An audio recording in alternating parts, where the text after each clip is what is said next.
Good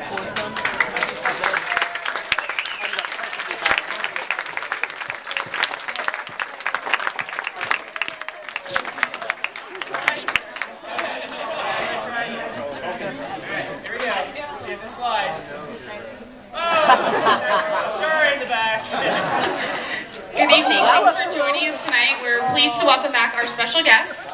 He's here tonight for a discussion and signing of his new book, Words of Radiance. Please welcome best-selling author Brandon Sanderson. I'm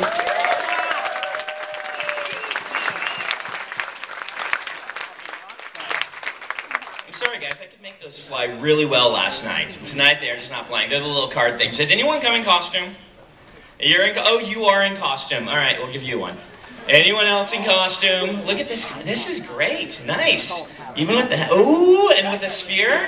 You guys ought to check this out. I am so happy to be here, guys. Thank you for coming out to see me. What we're going to do is we're going to do my standard thing, right? I'm going to talk at you for a while, and then we'll do a Q&A, and then I'm going to read something. And I haven't quite decided what I'm going to read yet, but I'll find something to read to you, something that hasn't been published yet. So, Words of Radiance. It's been 4 years since the first book. Well, 3.5. I am so sorry about that. I kind of had a little thing I was doing. It was called The Wheel of Time. And it's this bizarre thing to like actually hold these books in my hand. Because I started writing the first book when I was 15, right? I started writing what was a thing called Dragonsteel, a story about Dalinar, a guy whose brother with a king had died, and he couldn't decide if he should take over the kingdom or if he should let, you know, his young nephew take over the kingdom. But his young nephew was not very good at being king, and this conflict of a kind of a good person trying to decide if he should take over a kingdom was a really interesting conflict for me, and it stuck with me for years and years and years. And now actually being able to write books about him is super awesome. It's just incredible. This book, the hardest words to write in this entire book were actually the 3 on the front.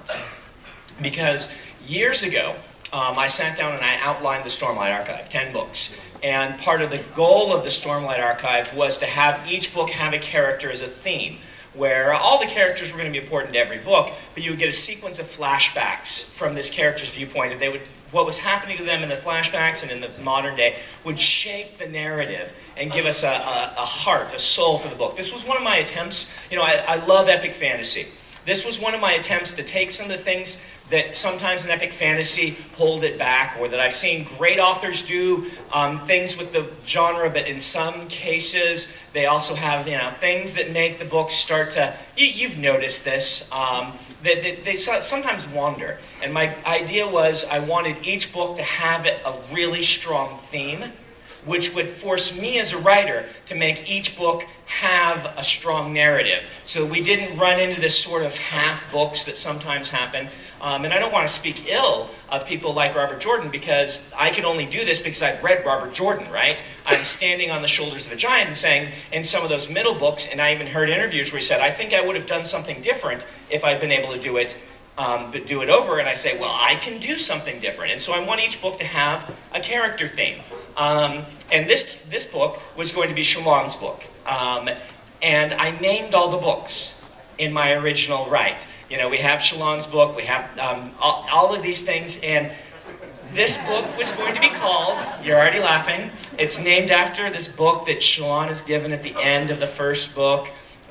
It represents, you know, scientific discovery. It's this book that can never be filled. It has blank pages, and every person is supposed to add their knowledge to it and increase mankind's knowledge. And it's called the Book of Endless Pages because it can never be filled. And so it's this great thing. And I was talking to my agent. I'm like, and yeah, the book's going to be called Book of Endless Pages.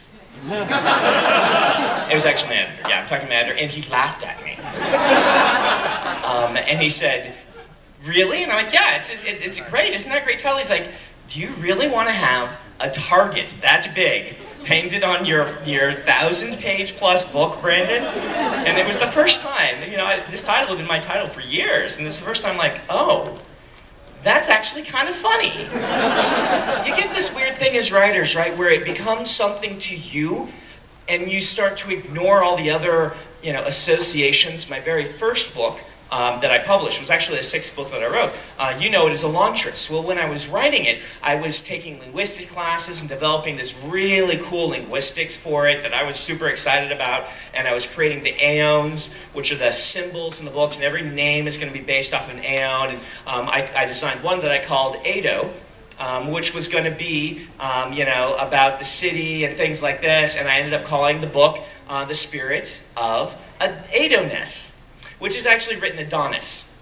And those who know Greek mythology, as soon as I handed this to my test readers, they're like, your book's great, but what does it have to do with Greek mythology? And I said, Greek mythology? And you're like, yeah, Adonis. And I looked at my cover, my title page, and said, oh, this is a word. I accidentally made a word. I do this a lot accidentally in other languages, but Adonis is one that it's actually a part of Greek mythology. I've done it in other languages, like Elend and Stroff are both words in German, I've been told.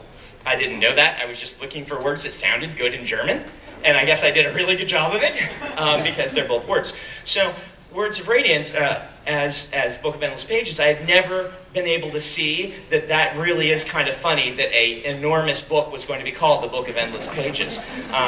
And so I spent a while thinking and realized, yeah, I'm going to have to rename this book. And I can do that. I can rename a book, right? Oh my goodness, it was so hard. I spent months sending things to my editor and having him say, no, that doesn't really work, does it? And I'd be like, no, it doesn't really work. And he'd send something back to me, and I'd say, no, that doesn't work either. He's like, yeah, that doesn't work either. And we spent forever coming up with these 3 simple little words. And coincidentally, I didn't really get the ending the title until I wrote the ending. And the things that were happening in the ending, I finally had a light bulb moment, which is nice, because sometimes as a writer, you're really waiting for one of those light bulb moments, and you're like, oh no, what happens if I don't get one? Neil Gaiman described writing a book once. You've heard this if you listen to Radiance Use. It's my favorite. Writing a book is sometimes like jumping out of an airplane with a ball of yarn and trying to knit a parachute before you hit. And every time you work on a book, there's this little piece of you that's like, what if the magic doesn't come together this time? What if it doesn't manifest? What if things just don't come together? Because even though I talk a lot about writing, even though I'm a self-styled expert on writing or whatever, and I have the podcast and things like this, I teach writing at a university, even with all of that, there are parts of this process that are still magic to me, which is good. It's part of what keeps me writing. But what happens when a book comes together, I can describe after the fact how it happened for that one book, but there's a piece of me that says, no, I don't know how. Everything, just like I really think that someone who is playing the piano and has practiced this majestic piece can really say at the end of it, performing it, saying, yeah, I know exactly how that happened. No, you don't. There's something magical about all that practice coming together and it working. And every time I get one of these books and it does work, it feels so good still. It feels wonderful. Once in a while it doesn't work. Fortunately, those don't get published. I've got a few of those that are still in the drawer somewhere waiting for the light bulb to strike. But anyway, it's thrilling to me. It's wonderful to me. I'm glad that you can read Words of Radiance or the Book of Endless Pages, which is not quite endless, but if you didn't hear, it is the longest book that my publisher can physically print. Because what happens with book pages is we fold them into things called signatures. They take one big sheet and they print a bunch of things on them and they fold it together and you can look at your book and they staple them or sew them in or glue them in signatures, they call them. And we used every slot for a signature in the publisher's binding facilities in this book. They could actually, no more pages could be added. And so you're holding the longest by page count book that Tor Books has ever published. And they are the largest publisher of science fiction and fantasy in the world, so that's pretty awesome. Oh, you don't have to clap for that. Someone's like, I'm going to clap. I'm not sure if I should clap. You can clap, though, for Michael Whalen's art. You guys seen this? These end pages, as I understand, now Michael Whalen's my favorite artist. I love his art. He's amazing. I got into reading science fiction and fantasy because I picked up this gorgeous book called Dragon's Vein. And I absolutely love that. And unknowing, I went and looked for other cool books, and I found Dragon Prince by Melanie Ron. And I'm like, this cover's awesome too. And then the Anne McCaffrey books, these covers are awesome. And they're all done by the same guy. And I didn't know the same person was doing the covers back then, but I soon realized that if Michael Whelan had a cover, then that's a book I probably wanted to read, because the publisher was willing to pay for a lot for the cover. And Michael Whelan is very hard to get these days as an illustrator. He doesn't do a lot. His fine art sells so well, he doesn't really need to do commercial work. He can do his fine art paintings. But on this, he was did this piece of art. He was reading the book. He calls up the publisher and says, you know, I really feel that since it's Shalon's book, it doesn't make sense that we don't have a picture of Shalon in it, so I'm painting you an end page. Kind of in a, you don't get to choose, but you will pay me for this because I'm doing it. And so he went and painted this extra page for us to stick in the front, because he felt like there should be a picture of Shalon in the book. With me not knowing, with nobody really knowing, and him just calling and saying, we're going to do this, so deal with it. So that's why you got these awesome end pages. The original intention was to have the same end pages that were in the first book through all of the series, and now it looks like we've set a precedent where we're going to have to do something awesome every one, so happy accident. Let's go ahead and do a Q&A. You guys go ahead and ask me the questions that you are just dying to hear. If you can't tell, I will talk at length. Go ahead, right in the back. Will we hear anything about Adenalcium throughout this series? Will you hear anything about Adenalcium throughout the series? You want one of these? You can come up and get it. So, for those who aren't aware, all my books are connected. The epic fantasies are connected in some way or form. They have continuing characters, the same characters that, you know, there's a character from Elantris that showed up in Way of Kings, and there's a character from, you know, anyway, it's all interconnected. And so yes, you will find out more about what this is or who this was as the series progresses, and there's a little bit about it in here. So, all right, who else has a question? All right, right here.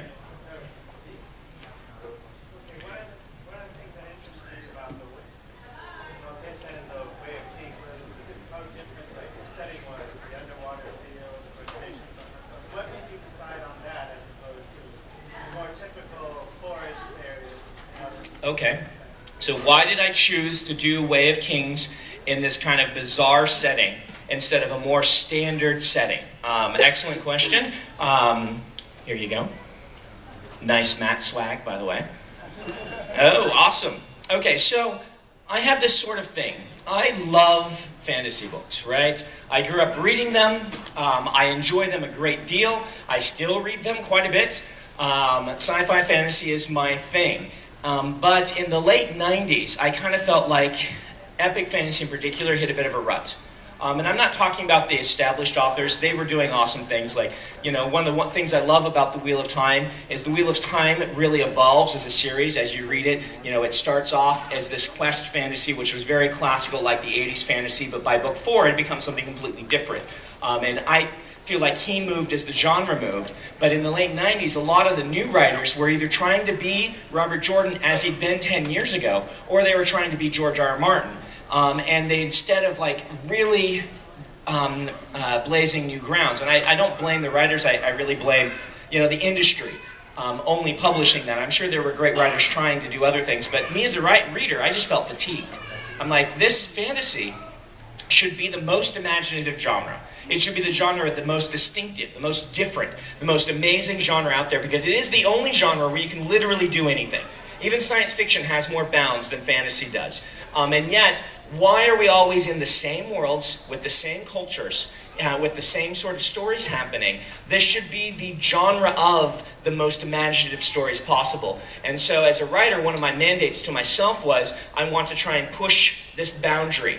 And I'm sure the next generation will push it even more, or will react against me. But I was reacting against what I read. And so the Stormlight Archive, which is the series I developed, to be my kind of opus, right, was the one where I wanted to, when I was developing it, I wanted to push the boundaries of fantasy cultures and settings as far as I felt that I wanted them to go. And so the reason it's there is because I wanted to do it that way. Now, not every book is going to be like that. For instance, Mistborn, as a kind of modernist take on the fantasy genre, needed to be slightly more normal of a setting, because I was trying to play off the idea of the hero having failed, which needs some of that basis, that foundation.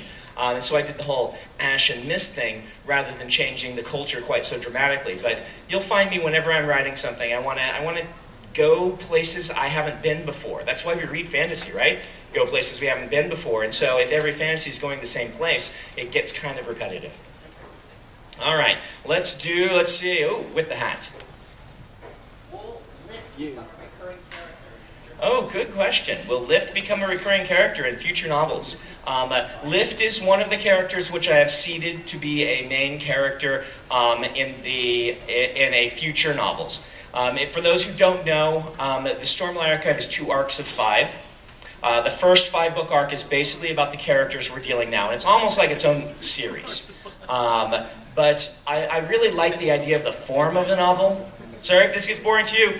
I'm a professor, right? But I love the form of the novel, and I like doing things with it, which is why I've got that big essay on Tor.com, if you read that. The idea that I plotted Words of Radiance as a series of 3 books that I put together in 1 volume to force you to read a trilogy together, bound together. And it actually, I plotted it exactly the same way as I would plot a trilogy. So when you read this book, you're getting a trilogy. But it goes beyond that, because as a writer, what you're doing is you take this, first you start with a sentence, right? And you want the sentence to have some sort of contrast in the sentence. You want it to be doing multiple things and have a contrast with itself. And then you build a paragraph. And a really good paragraph has a bit of a rise and fall to itself. You begin with something, and then you dig into an idea, and then you come out of that idea. And you combine those paragraphs into scenes. And the scenes have a beginning, middle, end of their own arc. And then you combine those scenes into chapters. And each chapter, when it works really well, has its own sculpted feel. And then the chapters come together for character arcs. And the character arcs come together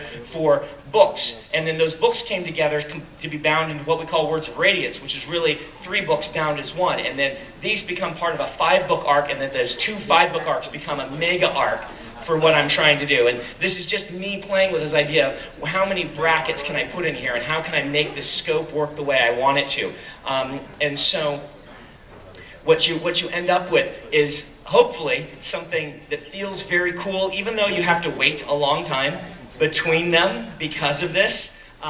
It takes a long time to write a trilogy, even though, I mean, and I really mean that. I don't know if you know how long this book is, but each of those pieces in there is longer than most novels. Each of the 3. And then there's a short story collection stapled in there as well, in the interlude. So the back 5 will have different characters, though some of the characters from the first 5 will still show up. And I'm seeding characters who will be important in the back 5, in the front 5. And Lift is important. Lift is in my outline. She's one of those things that had her in my wiki. I have an internal wiki. You can't find it. It's on my computers only. But there's these entries for characters that my assistants get to, and they're like, who is this? You have this character being a main character, and they haven't even showed up yet. I'm like, oh, let me tell you about them. It's kind of fun. All right, so do someone way back over here. Okay, dude in the beard. Go ahead. Yeah, that's you. You can.